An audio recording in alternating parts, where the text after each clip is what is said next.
What will happen if the deputy president, William Ruto, is declared the president of the Republic of Kenya?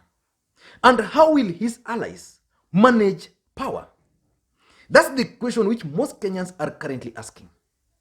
Because the deputy president within the political circles is considered to be a very vengeful man. And his allies are currently very bitter, very angry and disturbed. Oscar Sudi is very bitter and angry. Kipchumba Murkomen is very bitter. Johanna Ngeno is very bitter, angry. His supporters are disturbed. How will they manage power if they are handed it over to them in 2022? Wale watu wanaendelea kupiga vita ya naibu wa rais. We are profiling you. Sisi watu yake tuko hapa. We are marking you and we are profiling you. Ikifika wakati tutawashughulikia. Kwani nani unakuja kuchezea sisi? Deputy President hawezi toka kwa hii serikali. Siku ile Deputy President atatoka kwa hii serikali, siku hiyo serikali itakuwa imekwisha. Na tutakanyaga hii serikali turarue mpaka chini. Musi tuchoche tuchukue sheria mikononi. Na mambo ya kuchokoza Ruto, my friend. Oh, fikiria mara hii.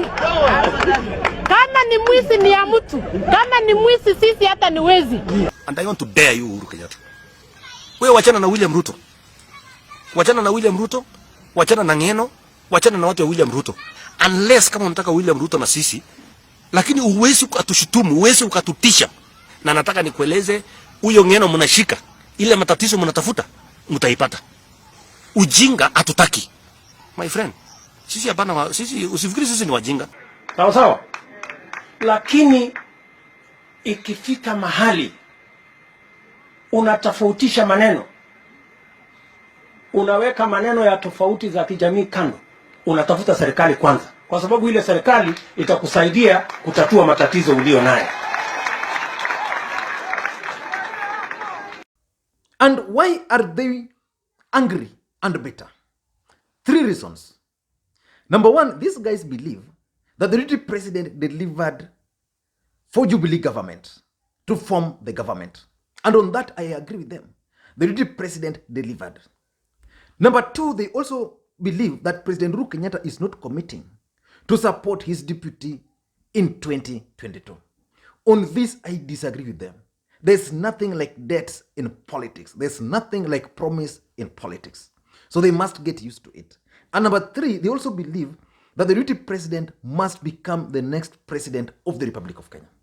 And on this, I want to advise them to start accepting the possibility of this guy being declared the president, and also the possibility of him not becoming the president of the Republic of Kenya. And for those who've been following the politics of this country, yesterday, Johanna Ngeno was arrested. And I've listened to the clip by Johanna Ngeno. And personally, I don't see anywhere where he abused or insulted the family of Uhuru Kenyatta or even Uhuru Kenyatta. His words were very strong, but they kind of bordered on hate speech. And Oscar Sudi then decided to also issue a statement.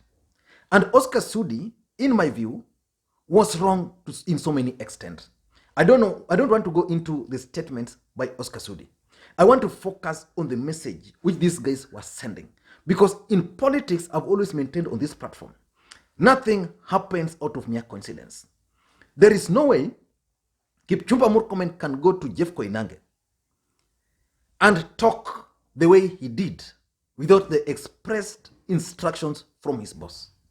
There is no way Johanna Ngeno could go to his village and utter the kind of words he was uttering. There is no way Oscar Sudi can then decide, after Johanna Ngeno was arrested, to issue another statement without consulting his boss. There was no way, because these guys were now dealing with President Uhuru Kenyatta. I've been lucky to have participated in politics a bit. Normally what happens, even if you go to a political rally, there's normally a meeting. And in those meetings, there's always an agreement on what each leader are going to say. For example, let's say we go for a BBI rally. Normally, if you follow those rallies, there's always a script. And the message is always delivered by either 3 or 2 people. That's exactly what's happening here. Oscar Sudi, Johanna Ngeno were actually delivering a message from the deputy president William Ruto to Uhuru Kenyatta. So today I want us to look at the coded message which Oscar Sudi and Johanna Ngeno were actually delivering to President Uhuru Kenyatta from his deputy William Ruto. But before you do that, if you're watching this video for the first time, I want you to take a second or two and click the subscribe button so that next time we produce a video like this, you get notified. Now, let us get back to business. The deputy president is not the first deputy president or vice president of the Republic of Kenya to find himself in the situation he is in today. We were alive in this country when the former president Daniel Toroitich arap Moi told George Saitoti to his face that he's not going to support him because siasa hakuna urafiki. There's no friendship in politics. So Moi told Saitoti that, and he brought Uhuru Kenyatta, a man who was nowhere within the political circles. We also witnessed Mwai Kibaki and Raila Odinga's case. And we go back to history. Even Mzee Moi had same problems the deputy president is currently facing.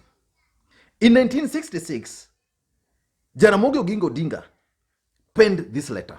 Let me read it to you. It's actually on April 14th, 1966.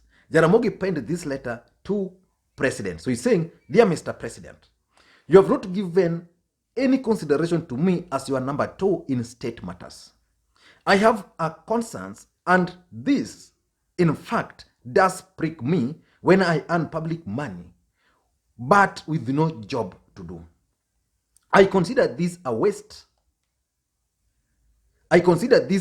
of public money, and I am worried lest the future generation questions my sincerity when they would learn that I allowed myself to hold a sinecure post in the midst of poverty and misery in our country. With these realizations, I cannot continue to hold this position any longer and hereby tender my resignations. Yours faithfully, Oginga Odinga." So that's how Jaramogi Oginga Odinga also opted to resign in government. So the deputy president is not the first person to find himself in such kind of tight corner. And in 2019, Miguna advised and explained why the deputy president has reached a dead end. Listen in to Miguna. So fellow citizens, the only way, and I'm going to remind William Ruto like I did earlier today, William Ruto has reached a cul-de-sac. This is it, a cul-de-sac. There is no movement in front. You can't go further than where you have reached. You can't turn left, you can't turn right, and you can't turn back because the enemies are behind you with guns pointed at you. This is what Jaramogi Oginga Odinga faced in 1966 at the Limuru Conference, when Kenyatta, with a wily tomboy, created 8 vice presidents for every province in order to limit Jaramogi's reach and power and prevent him from succeeding Kenyatta. But what message were these guys sending to President Uhuru Kenyatta? What message were they sending? In my view, they were sending 5 messages to President Uhuru Kenyatta.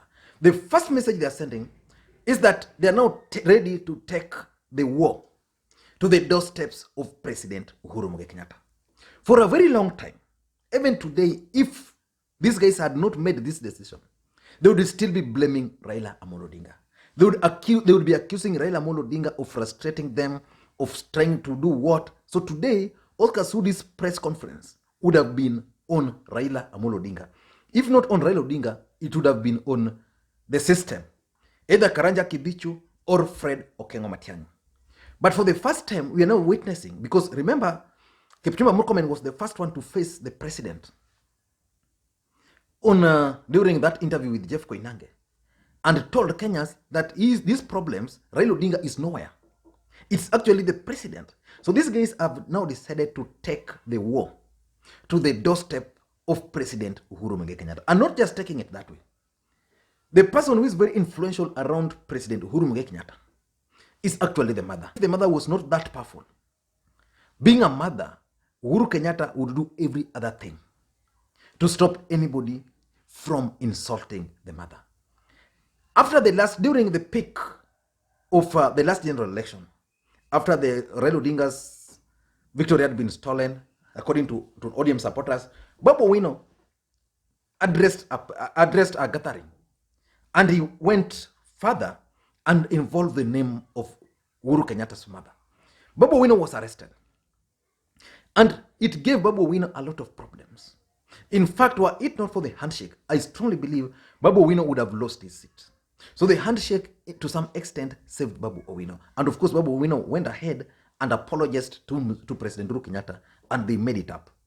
So by the mere fact that these guys are not going to the president's family, to the president's mother, tells you that they have now told the president that we are coming for you. So that's the first thing. Number two, the second objective, which I think these guys are trying to achieve, is that they want to gain or to win sympathy through arrest. They want to portray Uhuru Kenyatta as a very intolerant president. So the moment they are arrested, then they go outside there, they mobilize their supporters. Remember the other time Uhuru Kenyatta arrested the 3 senators, according to them, the 3 senators over the revenue allocation formula. That debate which was at the Senate. So that's exactly what they want to do. They want to provoke the president so that they get arrested, blame it on President Uhuru Kenyatta, and then win sympathy. The only disadvantage they have in this case is that it has backfired on them. And I read the statement issued, a tweet issued by the deputy president. Let me read it for you, what the deputy president is saying. The deputy president is saying, leaders should exercise restraint and avoid insults and bad languages against other Kenyans. Unsavory words against mothers and head of state is a no. No amount of anger justifies use of offensive, insulting language. There exist decent ways to communicate, however one fails. Now that's the duty president. So it means the objective of sympathy which they wanted to achieve has actually backfired on them. Remember, this has been the strategy of these people. These people have been insulting people in the presence of the deputy president. They always, whenever, if you've been following the politics of the deputy president, especially his rallies, he would go with all these leaders. All these leaders will attack the president, or they'll attack Raila Odinga or in the person.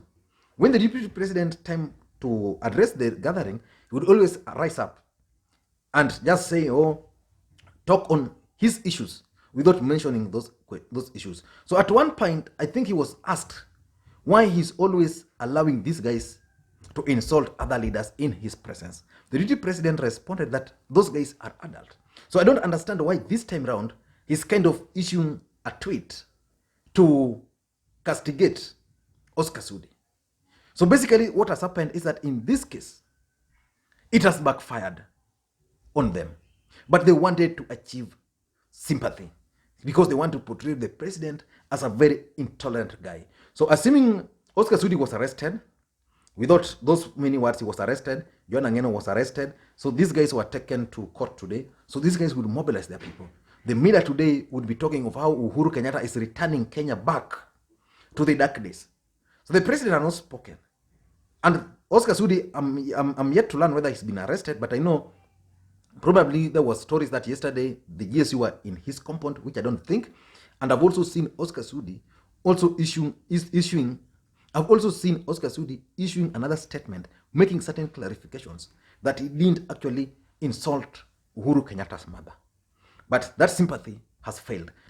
Number 3, these guys are trying to test the reaction of Central Kenya and the larger Mount Kenya region.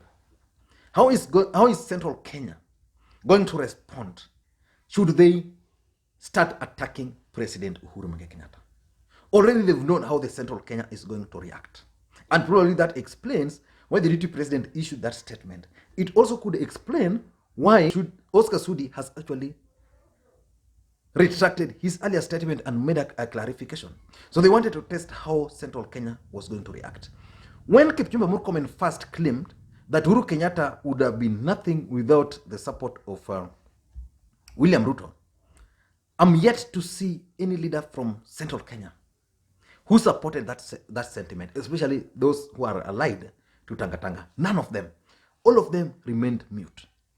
Oscar Sudi attacked the president and the family, and Johanna Ngeno was also arrested. I'm yet to see any member of Tanga from the larger Mount Kenya region coming to their support. I'm yet to see. So probably they've seen the reaction. And even online, I've gone through online, and these guys are not very happy with the way these guys are trying to treat President Uhuru Kenyatta. So probably they wanted to test how these guys can react so that in future, they'll know how to deal with the president.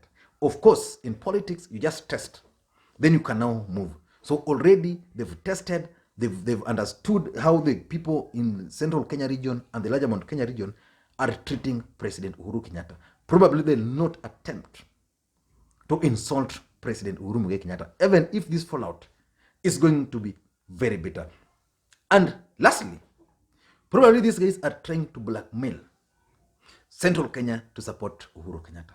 Otherwise, why would these guys be beating the drums of war every time and again?